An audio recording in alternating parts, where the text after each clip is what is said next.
नमस्कार, मैं हूं मनमोहन भट्ट। क्या उत्तराखंड सरकार वाकई में पहाड़ों को बचाने की दिशा में आगे बढ़ गई है या इसके कुछ और मायने हैं?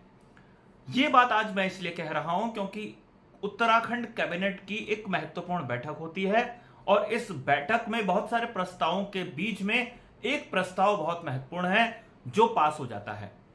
औली विकास प्राधिकरण के गठन को मंजूरी राज्य सरकार या पुष्कर सिंह धामी की कैबिनेट दे देती है।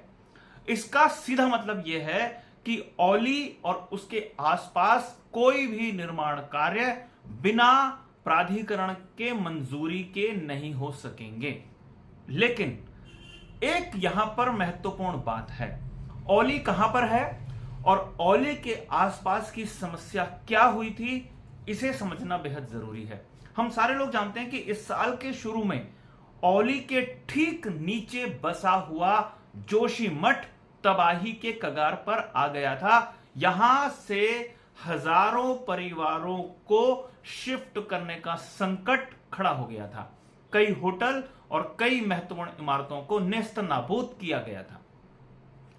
इसके बाद कई प्रकार की बातें हुई और यह हुआ कि तमाम जिलों के जिला विकास प्राधिकरणों को फिर से एक्टिवेट किया जाए और जो भी बड़े कंस्ट्रक्शन हो उसमें विकास प्राधिकरण की महत्वपूर्ण भूमिका हो।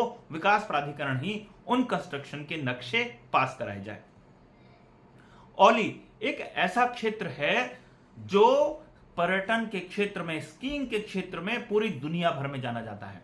तमाम तरीके की चैंपियनशिप्स यहां होती हैं, विंटर गेम्स के संदर्भ में जो समझी जाती हैं, और ऐसा स्लोप्स पूरी दुनिया में बहुत कम स्थानों पर मिलता है, ऐसा एक्सपर्ट्स बताते हैं जो स्कीइंग करने के शौकीन हैं या स्कीइंग स्पोर्ट की जानकारी रखते हैं। एक अंतरराष्ट्रीय स्तर का स्थल अगर डेवलप हो रहा है तो उसके इर्द गिर्द बहुत सारे और निर्माण कार्य भी होते हैं। हमने देखा भी है, कई प्रकार के होटल, कई प्रकार के ढाबे, कई दूसरे प्रकार की गतिविधियां भी वहां पर शुरू हो गई हैं, संचालित होनी शुरू हो गई है। जहां पर भी कोई महत्वपूर्ण घटनाक्रम होगा, महत्वपूर्ण डेवलपमेंट होगा, उसके चारों तरफ एक माइक्रो इकोनॉमी डेवलप हो जाती है। लेकिन वो माइक्रो इकोनॉमी अनाप शनाप तरीके से डेवलप ना हो, जोशीमठ पर खतरा ना मंडराए, इसका संदर्भ समझना बहुत जरूरी है। और यह देखना बहुत महत्वपूर्ण होगा कि ये जो औली विकास प्राधिकरण है इसका दायरा क्या होगा। मुझे ऐसा लगता है कि औली विकास प्राधिकरण के दायरे में जोशीमठ और तमाम आसपास के क्षेत्र आ जाएंगे, ताकि वहां पर कोई भी कमर्शियल एक्टिविटी जो हो वो प्राधिकरण की जानकारी में हो, या सीधा कह लीजिए कि सरकार की अनुमति के बगैर वहां पर कोई भी कंस्ट्रक्शन नहीं हो सकता।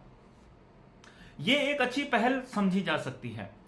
लेकिन एक और बात भी आई है सामने, जब जब प्राधिकरणों को जिम्मेदारियां दी गई हैं, अधिकार दिए गए हैं, तो स्थानीय लोग कई बार बहुत परेशान हुए हैं। हाल फिलहाल में हमने देखा कि नैनीताल हाईकोर्ट के एक आदेश के बाद पूरे पहाड़ भर में कई जगह बुलडोजर चल गया, जिससे लोग सरकार से भी काफी नाराज नजर आए।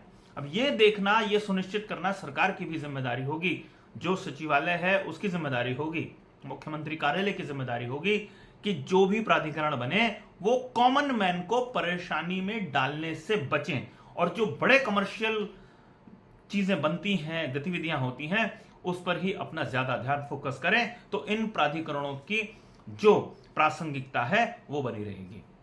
लेकिन औली के इर्द गिर्द के क्षेत्र कौन कौन से होंगे, वो जैसे हमको जानकारी मिलेगी हम आपको बताएंगे। लेकिन फिलहाल खबर यह है कि औली विकास प्राधिकरण के गठन को मंजूरी मिल गई है। औली और उसके आसपास जो भी कमर्शियल एक्टिविटीज होंगी, बिल्डिंग्स बनेंगी, इमारतें बनेंगी, उसके लिए प्राधिकरण से मंजूरी लेनी अनिवार्य होगी।